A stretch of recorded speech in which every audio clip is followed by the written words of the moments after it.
একই একই একই। স্যার, আপনি আমাকে চিনতে পারেননি স্যার?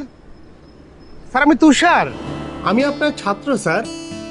শ্রীপুর স্কুলে স্যার 6 থেকে 10 পর্যন্ত আপনার কাছে পড়েছি স্যার। ওহো, ভালো আছো, ভালো আছো। আলহামদুলিল্লাহ স্যার। আমি ক্লাস 9-এ স্যার ফেল করলাম। আপনি স্যার আমাকে পুরো 1 বছর স্যার বিনা বেতনে পড়িয়েছিলেন স্যার। এমন ভালো আমাকে অঙ্ক শিখিয়েছিলেন যে আমি এসএসসিতে A+ পেয়েছিলাম স্যার। বড় হও, বড় বড় হও।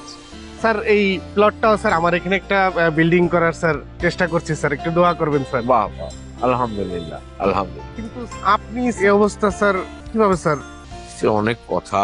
আমি কি আপনার জন্য কিছু করতে পারি স্যার? আমি যদি আপনার জন্য সামান্য কিছু করতে পারি স্যার, আমার জীবন ধন্য হবে স্যার। আজকে স্যার আপনি একটু সময় দেন স্যার আমাকে। আপনাকে বিধ্বস্ত দেখা যাচ্ছে, আপনার ছাত্রের আজকে অবস্থানটা আপনি একটু দেখুন স্যার। ইনশাল্লাহ স্যার আপনার ভালো লাগবে। আর আপনি যাই হোক না কেন, কোনো টেনশন করবেন না। আপনার ছাত্রের সঙ্গে যেহেতু দেখা হয়ে গেছে, ইনশাল্লাহ সব দায়িত্ব আমি দেখবো স্যার। নিশ্চয় নিশ্চয়। স্যার, একটু আসুন স্যার। সবই শুনলাম স্যার। আপনি কোনো দুশ্চিন্তা করবেন না, আমি আপনার সাথে আছি।